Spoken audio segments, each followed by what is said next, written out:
Good morning everyone, welcome to Beam Shorts and job updates. तो आज का जो हमारा जॉब अपडेट है यह हमारा बिहार कर्मचारी चयन आयोग बीएसएससी के तरफ से निकल के आ रहा है। वैकेंसी का नाम है क्षेत्र सहायक फील्ड असिस्टेंट। ठीक है, तो इसके हर एक डिटेल्स को हम लोग एक एक करके देख लेते हैं। तो हमारा क्या है, क्षेत्र सहायक के पदों पर नियुक्ति हेतु विज्ञापन है।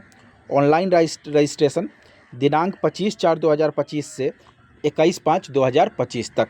मतलब आपका जो रजिस्ट्रेशन स्टार्ट होने का जो डेट है वो है आपका 25/4/2025, 25 अप्रैल 2025। और आप फॉर्म कब तक भर सकते हो तो 21/5/2025, 21 मई 2025 तक आप फॉर्म भर सकते हो। तो ये चीज़ को गांठ बांध के रख लो कि 25 अप्रैल से आपका फॉर्म भराना स्टार्ट हो रहा है और 21 मई आपका लास्ट डेट है। लास्ट डेट का वेट नहीं करना है, जितना जल्दी हो सके उतना जल्दी आपको फॉर्म भर लेना है। ठीक है, दूसरा अपडेट आपका क्या है, विज्ञापन संख्या क्या है, तो विज्ञापन संख्या है आपका 3/2025, 3/25। ठीक है, तीसरा चीज़ कि ऑफिशियल वेबसाइट क्या होने वाला है, तो जो आपका ऑफिशियल वेबसाइट होने वाला है वो आपका होने वाला है bssc.bihar.government.in। ये आपका ऑफिशियल वेबसाइट है।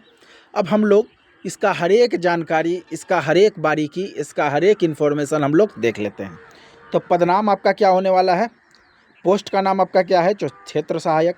दूसरा वेतनमान आपका जो सैलरी क्या होने वाला है, तो वेतनमान आपका लेवल 2 का जॉब है, काफ़ी अच्छा है। नॉन गैजेटेड है 5200 से 20,200। और आपका ग्रेड पे कितना है तो 1900 का आपका ग्रेड पे होने वाला है।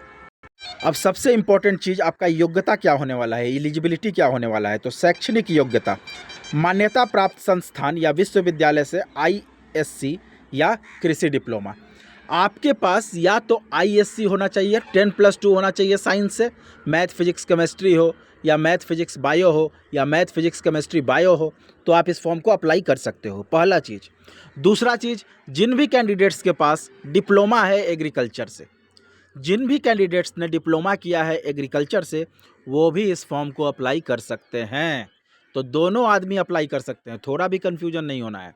ठीक है, जिनके पास आईएससी है, 10+2 12वीं किए हैं, 10+2 किए हैं साइंस से, वो भी अप्लाई कर सकते हैं।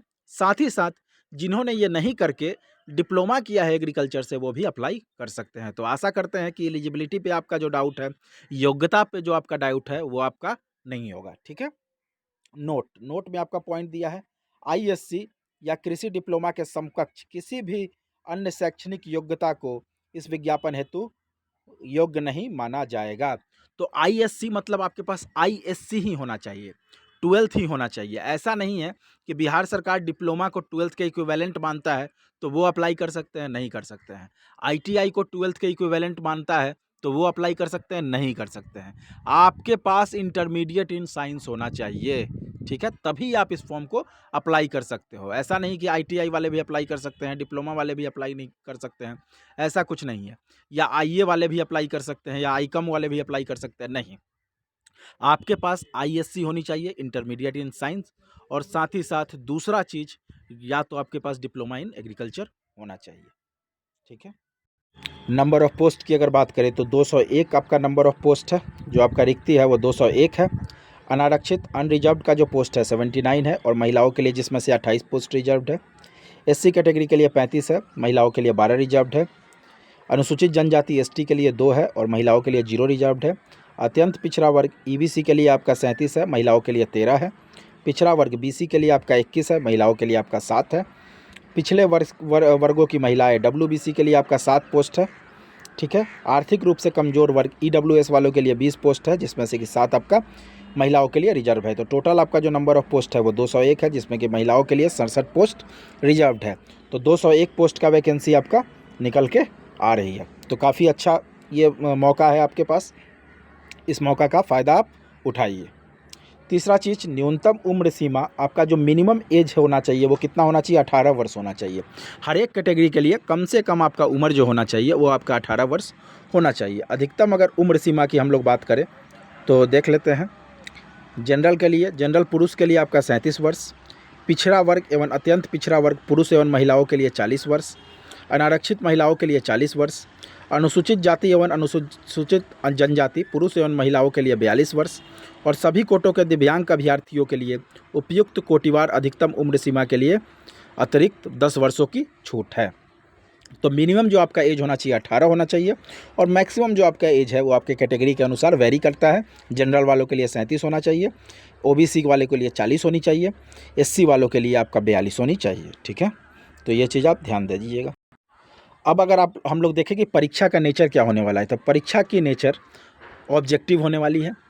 बिहार कर्मचारी आयोग परीक्षा संचालन नियमावली 2010 के आलोक में 40,000 से अधिक आवेदन प्राप्त होने पर प्रारंभिक परीक्षा आयोजित की जाएगी। अगर इस वैकेंसी में 40,000 से ज़्यादा लोग फॉर्म भर देते हैं तभी आपका 2 स्टेज में एग्ज़ाम होगा।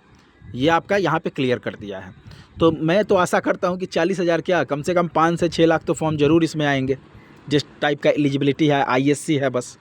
तो आप दोनों एग्ज़ाम के लिए तैयार रहिए। इसमें पीटी भी होगा, मेंस भी होगा, लेकिन यहाँ पे आपको जानकारी दे दिया है कि अगर 40,000 से ज़्यादा आवेदन प्राप्त होते हैं तभी आपका पीटी एग्ज़ाम होगी।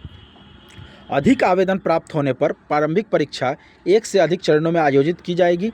विभिन्न चरणों में आयोजित परीक्षा किए जाने की स्थिति में परीक्षा परिणाम समानीकरण की प्रक्रिया अपनाते हुए तैयार की जाएगी। मतलब अगर 40,000 से ज़्यादा लोग फॉर्म भर देते हैं और ज़्यादा से ज़्यादा लोग फॉर्म भरते हैं तो आपका डिफरेंट शिफ्ट में एग्ज़ाम होगा, और उस स्थिति में आपका नॉर्मलाइजेशन का पालन किया जाएगा। अभी चूँकि बीपीएससी वाले मैटर में नॉर्मलाइजेशन पे काफ़ी ज़्यादा विवाद हुआ था, इसलिए इस चीज़ को यहाँ पे क्लियर कर दिया है। पीटी का जो आपका परीक्षा होगा वो आपका ऑब्जेक्टिव होगा।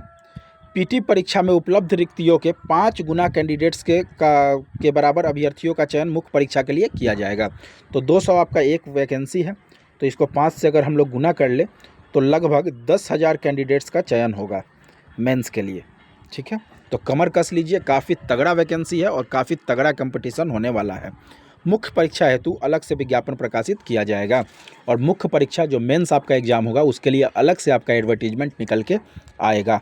तो ऑब्जेक्टिव होने वाला है और आपका क्या होने वाला है, 5 गुने कैंडिडेट्स का चयन होने वाला है। तो लगभग 10,000 लोगों का चयन मेंस के एग्ज़ाम के लिए होगा। आगे हम लोग देख लेते हैं। परीक्षा हेतु निर्धारित पाठ्यक्रम निम्नलिखित है। पीटी परीक्षा में एक पत्र सामान्य ज्ञान का होगा जिसमें निम्नांकित विषय होंगे। तो सामान्य अध्ययन आपका होगा, सामान्य गणित, विज्ञान एवं गणित होगा, और आपका रीजनिंग होगा या मेंटल एबिलिटी का टेस्ट होगा। अब यहाँ पे देख लीजिए, प्रश्न आपका क्या होगा, ऑब्जेक्टिव होगा और मल्टीपल चॉइस होगा। कुल प्रश्नों की संख्या 150 होगी। प्रत्येक सही उत्तर के लिए 4 अंक दिए जाएंगे तथा प्रत्येक गलत के लिए 1 अंक की कटौती की जाएगी। तो निगेटिव मार्किंग है आपका। 150 क्वेश्चन होगा, हर एक जो सही उत्तर होगा उसके लिए आपको 4 मार्क्स दिए जाएंगे, और हर एक गलत के लिए उसका 1/4 मतलब 1 मार्क्स आपका काटा जाएगा। तो निगेटिव आपका होने वाला है। परीक्षा की अवधि 2 घंटा 15 मिनट की होगी। पीटी परीक्षा का भाषा माध्यम हिंदी अंग्रेजी होगा। आपका जो क्वेश्चन होगा वो आपका हिंदी और इंग्लिश दोनों में होगा। 150 क्वेश्चन होंगे, 2 घंटा 15 मिनट का समय होगा। हर एक सही प्रश्न के लिए आपका 4 नंबर और गलत प्रश्न के लिए 1 नंबर आपका माइनस होगा। अगर हिंदी एवं अंग्रेजी के प्रश्न पत्रों में कोई भिन्नता होगी तो अंग्रेजी के प्रश्न ही मान्य होंगे। तो आपका जो क्वेश्चन पेपर होने वाला है इंग्लिश और हिंदी दोनों में होने वाला है। अगर कोई लिपिकीय त्रुटि होती है तो आपका इंग्लिश वाले को मान्य किया जाएगा। तो कमर कस लीजिए भाई, 150 क्वेश्चन है और 2 घंटा 15 मिनट का समय है, तो इस हिसाब से तैयारी करिए। और निगेटिव मार्किंग भी है 1/4 का। सिलेबस, प्रारंभिक परीक्षा सिलेबस निम्न प्रकार से है। तो समान अध्ययन में आपका क्या पूछा जाएगा, इसमें प्रश्नों का उद्देश्य अभ्यर्थियों के आसपास के वातावरण की सामान्य जानकारी तथा समाज में उनके अनुप्रयोग के संबंध से उसकी योग्यता की जांच करना होगा। वर्तमान घटनाओं, करेंट अफेयर्स और दिन प्रतिदिन की घटनाओं के सूक्ष्म अवलोकन तथा उनके प्रति वैज्ञानिक दृष्टिकोण जैसे मामले की जानकारी संबंधित ऐसे प्रश्न भी शामिल किए जाएंगे जिनके बारे में जानकारी रखने की किसी भी शिक्षित व्यक्ति की उपेक्षा की जाती है। इसमें बिहार, भारत और इसके पड़ोसी देशों के संबंध में विशेष रूप से प्रश्न पूछे जा सकते हैं। तो समसामयिक विषय में आपका क्या है, वैज्ञानिक प्रगति, राष्ट्रीय अंतर्राष्ट्रीय पुरस्कार, भारतीय भाषाएं, पुस्तक, लिपि, राजधानी, मुद्रा, खेल खिलाड़ी, महत्वपूर्ण घटनाएं। तो ये आपका करंट अफेयर से आएगा, ये चीज़ आप देख लीजिए। भारत और उनके पड़ोसी देश से आपको क्या पढ़ना है, पड़ोसी देशों का इतिहास, भारत का इतिहास, संस्कृति, भूगोल, आर्थिक परिदृश्य, स्वतंत्रता आंदोलन, भारतीय कृषि तथा प्राकृतिक संस्थानों की प्रमुख विशेषताएं, भारत का संविधान एवं राज्य व्यवस्था, देश की राजनीतिक प्रणाली, पंचायती राज, सामुदायिक विकास, पंचवर्षीय योजना एवं राष्ट्रीय आंदोलन में बिहार का योगदान। तो ये मैंने आपको सिलेबस एक एक पॉइंट बता दिया। तो वीडियो को 2 से 3 बार देखिए और इस सिलेबस को अपने कॉपी में नोट डाउन करिए। साथ ही साथ इस चीज़ को भी नोट डाउन करिए कि 150 क्वेश्चंस आने वाले हैं और 2 घंटा कितना मिनट का समय है, 15 मिनट का समय है। हर एक सही उत्तर के लिए 4 और गलत के लिए -1। तो ये सारी चीज़ें डिटेल्स को आप नोट करिए और अभी से इस वीडियो को देखने के बाद आप तैयारी स्टार्ट कर दीजिए। जब भी मोटिवेशन कम फील हो, इस वीडियो को आके दोबारा देख लीजिए। आगे हम लोग बात करते हैं खंड ख में आपका सामान्य विज्ञान एवं गणित। इसमें सामान्यतः मैट्रिक स्तर के निम्न विषय से प्रश्न पूछे जा सकते हैं। तो आपका जो मैथ्स और साइंस का जो लेवल होगा वो आपका क्लास 10th का होगा। इस चीज़ को क्लियर कर दिया है। सामान्य विज्ञान में आपका केमिस्ट्री, भौतिकी शास्त्र, रसायन शास्त्र, जीव विज्ञान और भूगोल, मतलब आपका फिजिक्स, भौतिकी शास्त्र, केमिस्ट्री, रसायन शास्त्र, जीव विज्ञान, बायोलॉजी और ज्योग्राफी। गणित में आपका संख्या पद्धति से संबंधित प्रश्न, नंबर सिस्टम, पूर्ण संख्याओं का अभिकलन, दशमलव और भिन्न संख्याओं के बीच परस्पर संबंध, मूलभूत अंक गणितीय संक्रिया, प्रतिशत, अनुपात और समानुपात, रेशियो एंड प्रोपोर्शन, परसेंटेज, औसत, एवरेज, ब्याज आपका इंटरेस्ट और लाभ और हानि, प्रॉफिट एंड लॉस। खंड ग में आपका मानसिक क्षमता जांच। इसमें आपका रीजनिंग का पूछा जाएगा। रीजनिंग में आपका क्या पूछा जाएगा? सादृश्य, सामान्यता एवं भिन्नता, स्थान कल्पना, समस्या समाधान, विश्लेषण, दृष्टि स्मृति, विभेद, अवलोकन, संबंध अवधारणा, अंक गणितीय तर्क शक्ति, अंक गणितीय संख्या श्रृंखला, कूट लेखन और कूट व्याख्या। तो आपका कुल मिला के मैथ्स, रीजनिंग और साइंस आपका तीनों 10th लेवल का होने वाला है। तो आप कमर कस लीजिए इसके लिए भी। क्वालिफाइंग मार्क्स आपका कितना चाहिए? तो हर एक कैटेगरी के लिए अलग अलग क्वालिफाइंग मार्क्स चाहिए। जनरल वालों के लिए 40%, पिछड़ा वर्ग के लिए 38.5%, अति पिछड़ा वर्ग के लिए 34%, SC ST के लिए 32%, महिला वर्ग के लिए 32% और दिव्यांग भाइयों बहनों के लिए 32%। परीक्षा शुल्क आपका क्या होने वाला है? तो सामान्य वर्ग, पिछड़ा वर्ग, अत्यंत पिछड़ा वर्ग के पुरुष अभ्यर्थियों के लिए 540 रुपये, अनुसूचित जनजाति बिहार के अस्थायी निवासियों के लिए 135 रुपये, सभी श्रेणियों के दिव्यांग के लिए 135 रुपये, सभी श्रेणियों के महिलाओं के लिए, सिर्फ बिहार के अस्थायी निवासी के लिए 135 रुपये और बिहार राज्य के सभी श्रेणी के अभ्यर्थी पुरुष महिलाओं हेतु बाहर के जितने भी कैंडिडेट्स होंगे वो सारे अनरिजर्व्ड में आएंगे, जनरल में आएंगे और उनके लिए 540 रुपये। तो ज़्यादा फ़ी भी नहीं है। आप इस फॉर्म को ज़रूर से ज़रूर अप्लाई करिए। आवेदन ऑनलाइन भरने की संबंधित तिथि एवं अन्य निर्देश। तो ये काफ़ी इंपॉर्टेंट है। ऑनलाइन आवेदन प्रारंभ करने की तिथि 25/4/2025 से आपका एप्लीकेशन भराना स्टार्ट हो जाएगा और ऑनलाइन आवेदन भरने की अंतिम तिथि 23/5/2025 से। ठीक है, तो 25 अप्रैल से आपका स्टार्ट है और 23 मई को आपका ख़त्म हो जाएगा। ऑनलाइन आवेदन में योग्यता, आरक्षण, कार्य अनुभव से संबंधित प्रमाण पत्र, अंक पत्र यथा मैट्रिक का अंक पत्र एवं मूल प्रमाण पत्र आपके पास होना चाहिए। ISC या कृषि डिप्लोमा से संबंधित अंक पत्र एवं मूल प्रमाण पत्र, अस्थायी निवासी या आवासीय प्रमाण पत्र, जाति प्रमाण पत्र, क्रीमी लीवर सहित प्रमाण पत्र, आर्थिक रूप से कमजोर वर्ग का प्रमाण पत्र, स्वतंत्रता सेनानी के पोता पोती नाती नतनी का प्रमाण पत्र और दिव्यांग का संबंधित प्रमाण पत्र। तो आप जिस कैटेगरी से बिलोंग करते हो उसका आपके पास category certificate, residential certificate, matric का मार्कशीट और सर्टिफिकेट और साथ ही साथ ISC या डिप्लोमा का मार्कशीट और सर्टिफिकेट आपके पास होना चाहिए। तो आप 25 अप्रैल से इस फॉर्म को भर सकते हो। आज से आप तैयारी शुरू कर दो। इस वीडियो को देखने के बाद आप तैयारी शुरू कर दो। साथ ही साथ इस वीडियो को आप ज़्यादा से ज़्यादा लोगों के साथ शेयर करिए।